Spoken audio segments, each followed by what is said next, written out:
गोस्वामी तुलसीदास जी महाराज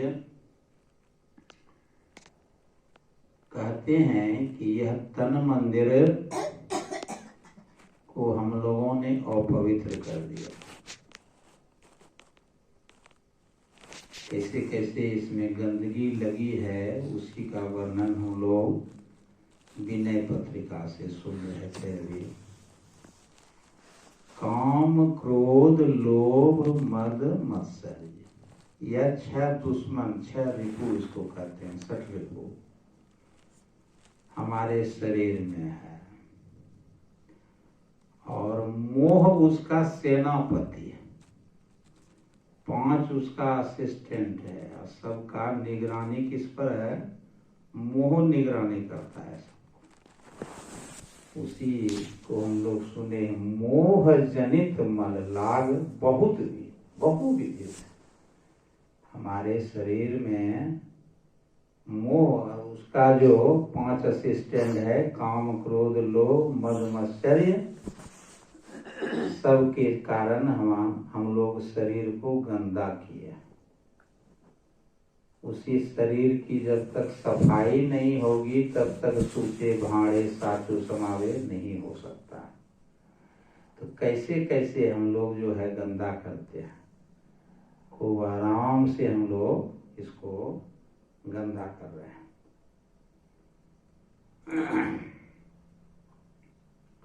और कहते हैं एक जन्म की बात नहीं है, जन्म जन्म अभ्यास। ये गंदगी में भी हम लोग जन्म जन्म से कर रहे हैं अभ्यास, और अधिक से अधिक लपटा रहे हैं उसमें।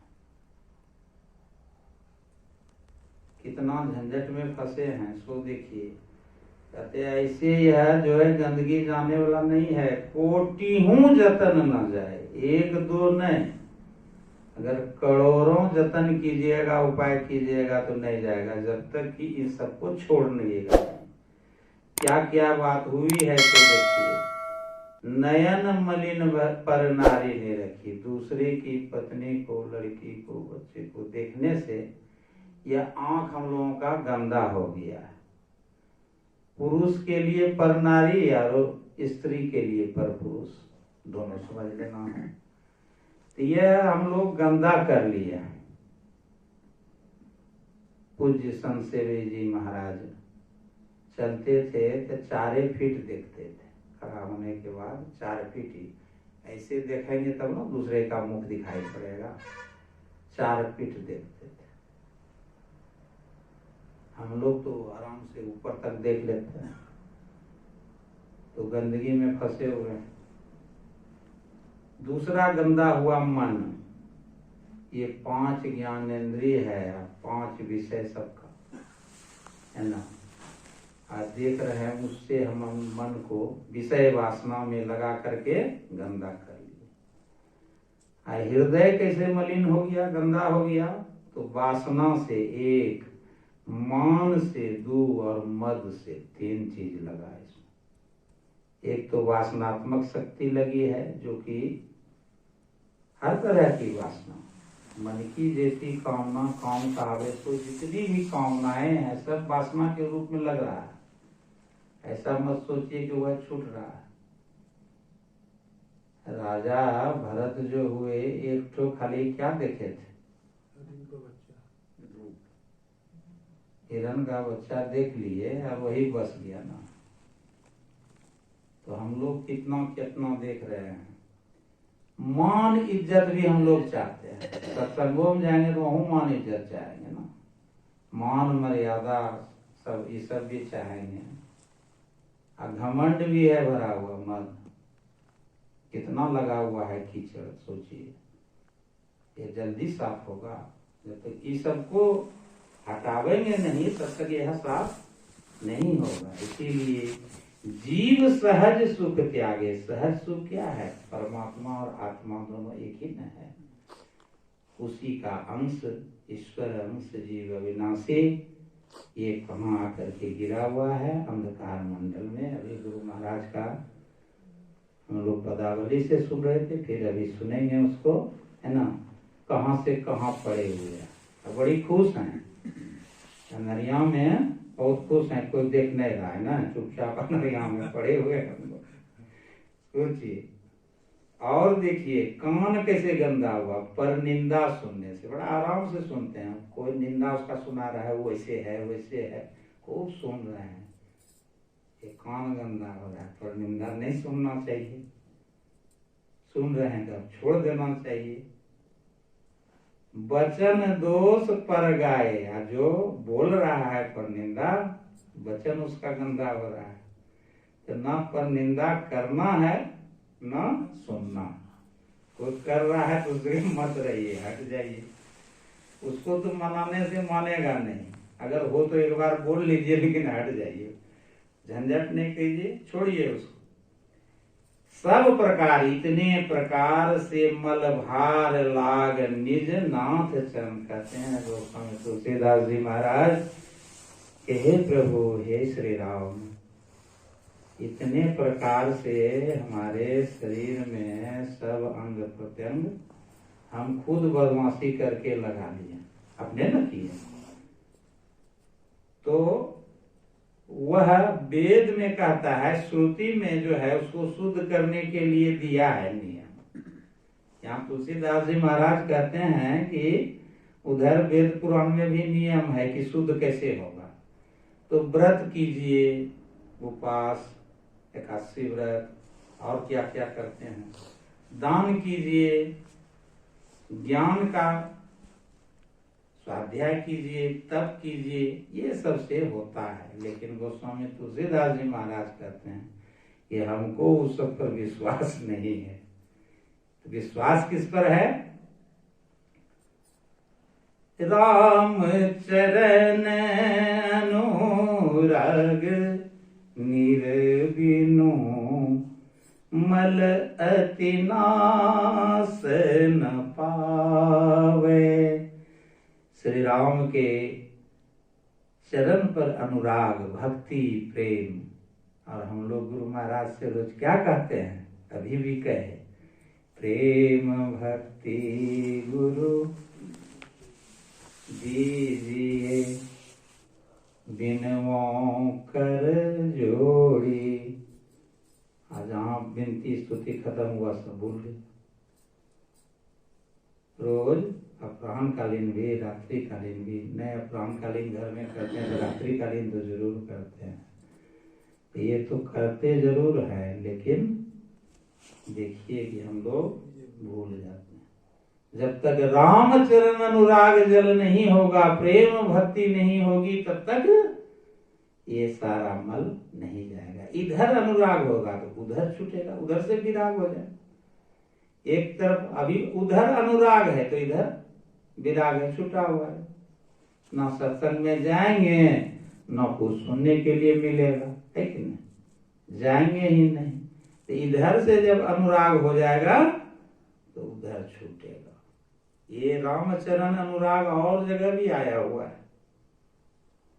उत्तरकांड में भगवान राम के यहाँ गुरु आए हैं, उस प्रसंग में भी पाइएगा। वहां भी कहता है, गुरु उनके वशिष्ठ जी, वशिष्ठ जी कहे कि बहुत भटका दिए राम हमको, गुरु बना लिए, बहुत भटका दिए।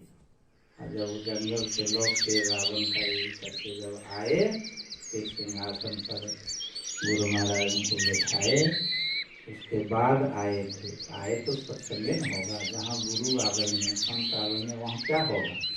सत्संग हुआ। उस सत्संग में कहे हैं, रामचरितमानस में दिया हुआ शास्त्र कि आपका अनुराग जब तक नहीं होगा, वहां नीर लिखा है ना,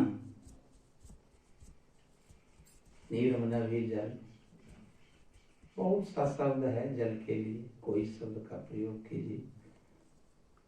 उसके बिना, यानी प्रेम भक्ति के बिना नहीं होगा। गुरु महाराज सीधे कहे कि प्रेम भक्ति, इसी प्रेम भक्ति को जब तक हम लोग नहीं जगा लेंगे, ये मनुष्य तन को जो शुद्ध कर रहे हैं तो वह शुद्ध नहीं होगा।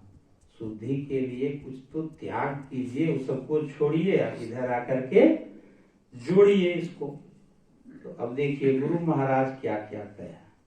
रात्रिकालीन सत्संग सब दिन हम तो विशेष दूसरों से कम सुने हैं। पूज्य हीरा बाबू ही हमको यहाँ पर जो सुनाए, नहीं तो 20 साल तक तो सुनाए, और कभी साथ में रह गए 2-4 दिन तो और बेसी करके ट्यूटोरियल क्लास करते हैं जिसको, स्पेशल क्लास में भी सुनाए कुछ विशेष बात। तो इतना सबका सारांश हुआ कि प्रेम भक्ति में जुटने के लिए। और यहाँ हम लोग अभी जो पढ़े गुरु महाराज का पदावली से, कहते हैं कि पंथ रास्ता कहाँ है, तुम्हारे घट में ही। अरे ई रूम में जो है, इस सत्संग हॉल में हम भी हैं, निरंजन जी भी। तो निरंजन जी को खोजने के लिए हॉल से बाहर जाने का जरूरत नहीं है, यहीं न खोजना है। तो वही बात गुरु महाराज कह रहे हैं कि इसी घट में तुम्हारा जो है आत्मा भी है, तुम हो।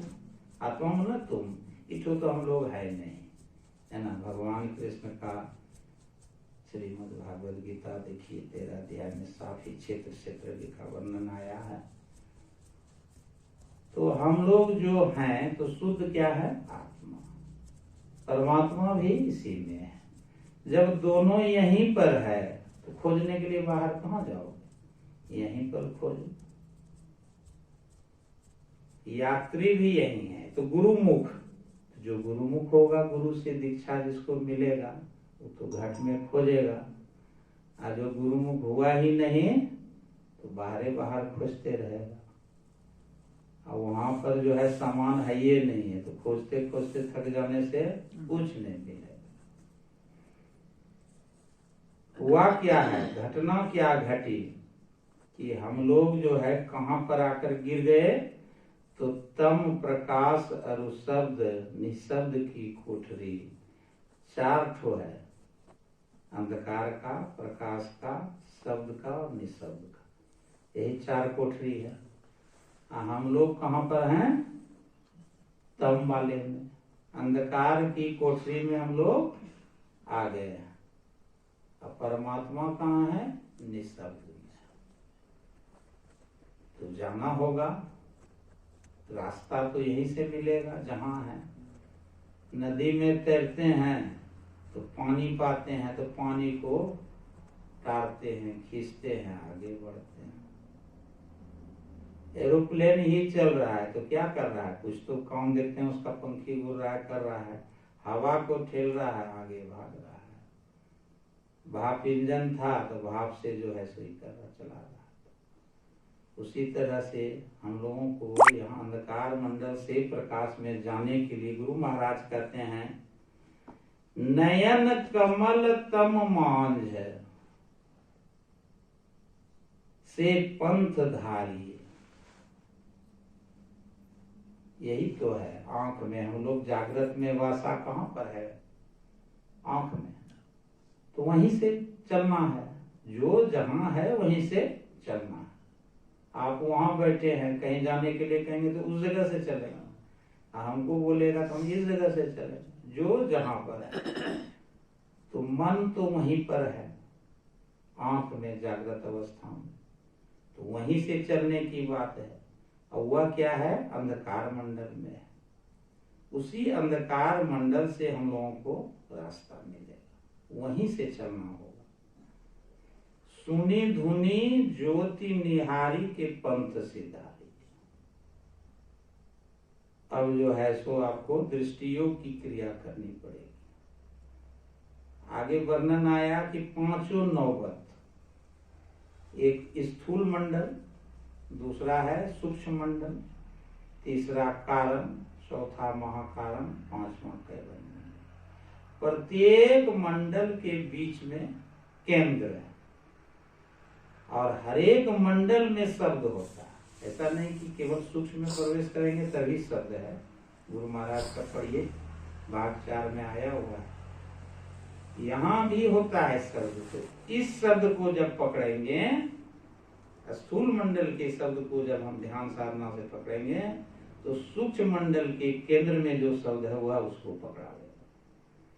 सूक्ष्म मंडल का ज्यादा दूर चलता है स्थूल मंडल से, उसकी गति तीव्र है, तो वो पकड़ लेगा यहाँ से। जब यहाँ स्थूल मंडल का पकड़ेंगे तो पकड़ावेगा सूक्ष्म मंडल, सूक्ष्म मंडल पकड़ावेगा तो फिर कारण मंडल, महाकारण, कैवल्य मंडल, पांचों को, पांचों नौबत बजत खिंचत चढ़ी जाइए। खींचता है वो, लेकिन आप उस ओर चलने का प्रयास कीजिए। यही ते भिन्न उपाय न दिल बीच लाइए, कहता है और कोई उपाय नहीं है।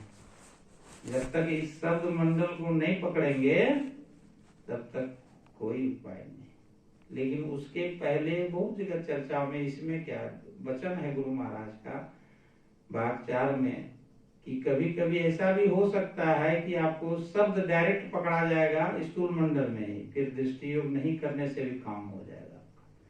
लेकिन प्रोसेस में बोले हैं कि सहज सरल यही है कि पहले दृष्टि योग की क्रिया पूरा कर लीजिए, आप अंदर में प्रकाश मंडल में घुस जाइए, तब शब्द को पकड़िए, क्रम क्रम से पकड़िए। पहले बहुत सा शब्द सुनाई पड़ेगा, है ना, और उसके बाद तब जो है सो सब ये पांचों मंडल कट करके निशब्द में जाएंगे तो परमात्मा से वहीं पर भेंट मुलाकात होगी। और है ही केवल हम लोग का ये भ्रम का पर्दा माया जाल है, परमात्मा तो साफ साफ देख रहे हैं हमको, लेकिन हम लोग जो भ्रम का जाल है, ये पर्दा लगाए हुए हैं, इस पर्दा के कारण नहीं देख पा रहे ना। रंगीन चश्मा पहन लिए है तो रंगीन सुस्ता है ना, तो इसको उतार देना होगा, सही सही सूझना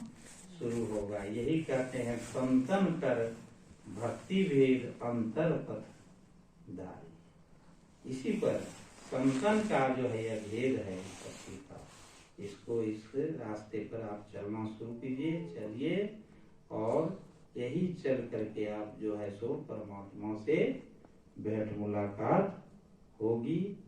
है ये है, गुरु महाराज लिखे हैं, बहुत जगह पढ़िएगा, यही शब्द लिखते हैं, परमात्मा तो है ये है घट में, तुम कोशिश नहीं करते हो, खोजो और परमात्मा से मिल जाओ। बोलिए श्री सद्गुरु महाराज की जय।